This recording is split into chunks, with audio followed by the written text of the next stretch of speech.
اور اللہ فرماتا ہے اللہ ولی الذین آمنوا، اللہ ایمان والوں کا دوست، ہر مومن ولی ہے صرف ایمان کی بنیاد پر۔ پھر ایمان اور تقوی اور اس پر استقامت کی وجہ سے ایک ولایت ملتی ہے، وہ ہے ولایت خاصہ، جو اولیاء کے حصے میں آتی ہے، غوث اعظم کے حصے میں آئی، خواجہ اجمیری کے حصے میں آئی، امام اعظم کے حصے میں آئی، امام شافعی کے حصے میں آئی، بڑے بڑے اللہ والوں کے حصے میں آئی، بڑے اور چھوٹے اولیاء کے حصے میں آئی۔ خیر بندگان خدا عرض کر رہا تھا کہ دیکھیے ان باتوں کو میں یہ صرف تفسیر نہیں کر رہا ہوں، درس دے رہا ہوں۔ اگر آپ نے اسے یاد نہیں رکھا تو کیا کریں، یہ سبق ہے۔ تو عرض کر رہا تھا کہ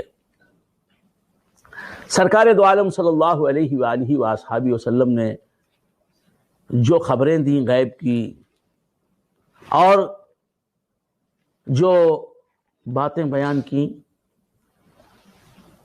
ان باتوں کو برحق ماننا، جو کچھ بھی عالم آخرت کے بارے میں، نجات کے بارے میں ارشاد فرمایا، وہ ان کو برحق ماننا، ہر حضور کے ہر قول کو، ہر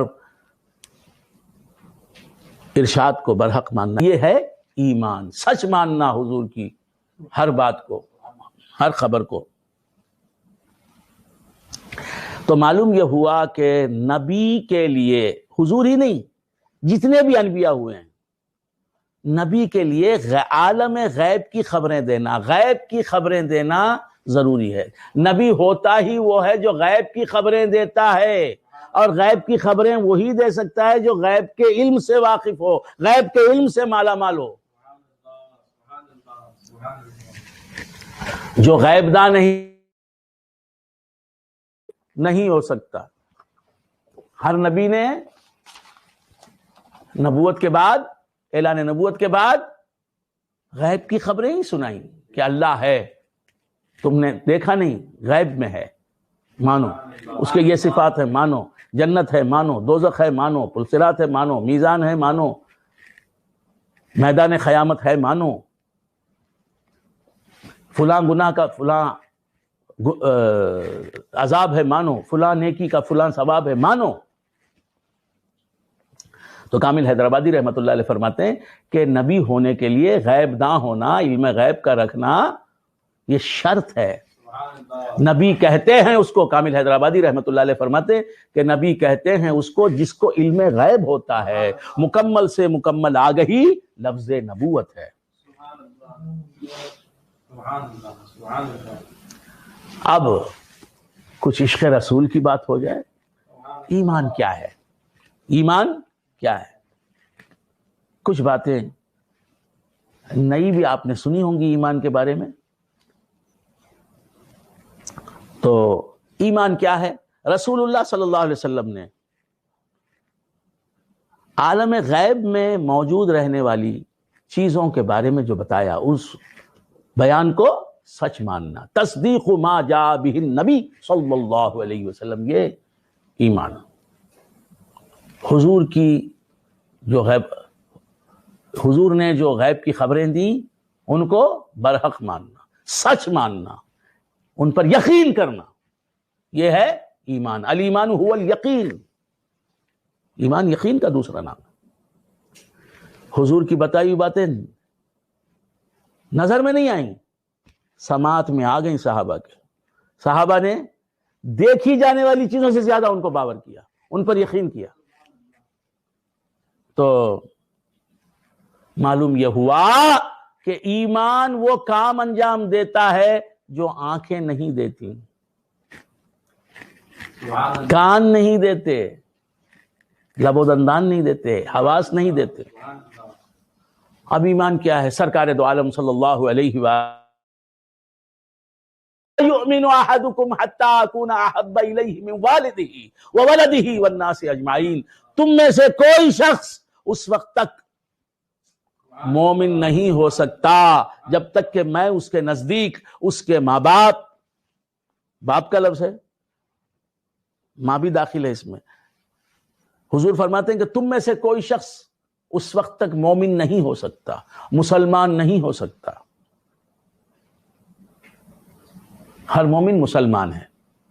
تو حضور فرماتے ہیں کہ تم میں سے کوئی شخص اس وقت تک مومن نہیں ہو سکتا جب تک کہ میں اس کے نزدیک اس کے باپ یا اس کے ماں باپ اور اس کی اولاد اور تمام انسانوں سے زیادہ عزیز نہ ہو جاؤں۔ سبحان اللہ، سبحان اللہ، سبحان اللہ۔ لا یؤمن احدکم حتی اکون احب الیہ من والدہ وولدہ والناس اجمعین۔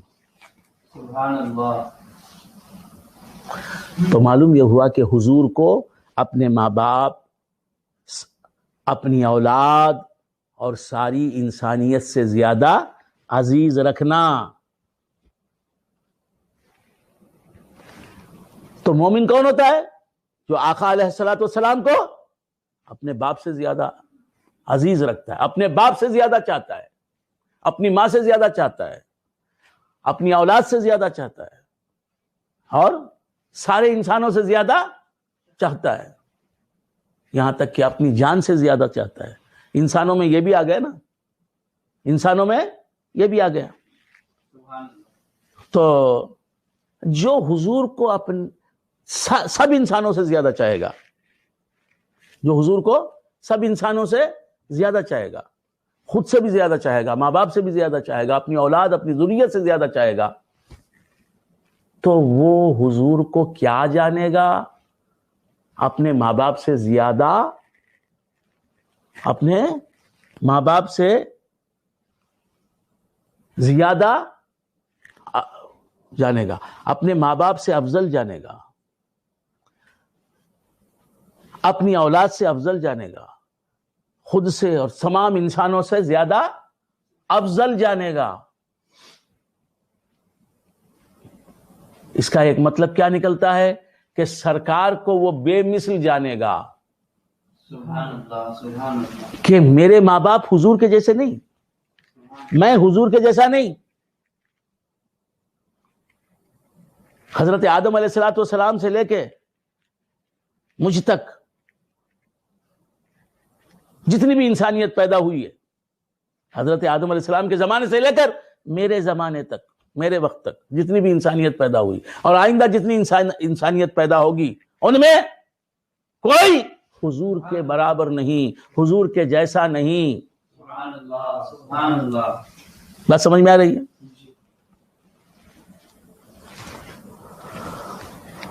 تو حضور کو بے مثل مانے گا، جو حضور کو بے مثل مانے گا وہ کیا ہو گیا؟ سرکار دو عالم صلی اللہ علیہ وسلم کا، سرکار کو ساری انسانیت سے زیادہ چاہنے والا بن گیا۔ اور انسان کون ہے؟ اشرف المخلوقات ہے۔ تو جو حضرت آدم سے لے کے قیامت تک کی انسانیت سے حضور کو افضل جانے گا، وہ تمام جنوں سے بھی حضور کو افضل جانے گا، تمام ملائکہ سے بھی حضور کو افضل جانے گا۔ تو معلوم یہ ہوا جو اللہ کے بعد اللہ کی سب مخلوقات میں حضور کو افضل جانے گا، وہی کیا ہے؟ لا یؤمن احدکم حتی اکون احب الیہ من والدہ وولدہ والناس اجمعین کی حدیث کا مصداق ہے۔ وہ سرکار دو عالم صلی اللہ علیہ وسلم پر ایمان لانے والوں میں شامل ہوتا ہے، جو حضور کو خدا کے بعد کا درجہ رکھنے والا اور تمام مخلوقات سے اونچا درجہ رکھنے والا مانتا ہے۔ یا صاحب الجمال و یا سید البشر من وجهک المنیر لقد نور القمر لا يمكن الثناء كما كان حقه بعد از خدا بزرگ توئی قصہ مختصر۔ آپ سے اگر افضل ہے تو یا رسول اللہ آپ کا رب ہے۔ اور جو حضور کو تمام مخلوقات سے افضل جانے گا، وہ حضور کو تمام مخلوقات سے زیادہ چاہے گا، زیادہ عزیز رکھے گا، تو وہ کیا کرے گا؟ اس کے دل میں ما سوى الرسول، رسول خدا کے علاوہ اللہ کی جتنی بھی مخلوق ہے، اس ساری مخلوق کو رسول اللہ کے قدموں پر نچھاور کرنے کا جذبہ ہوگا کہ رسول اللہ آپ مل جائیں تو ساری کائنات کو میں آپ کے قدموں پر نچھاور کر دوں. سبحان اللہ. بات سمجھ میں آئی؟ سرکار دو عالم نور مجسم صلی اللہ علیہ وآلہ وآصحابہ وسلم کی ایک حدیث مجھے یاد آ رہی ہے اس وقت.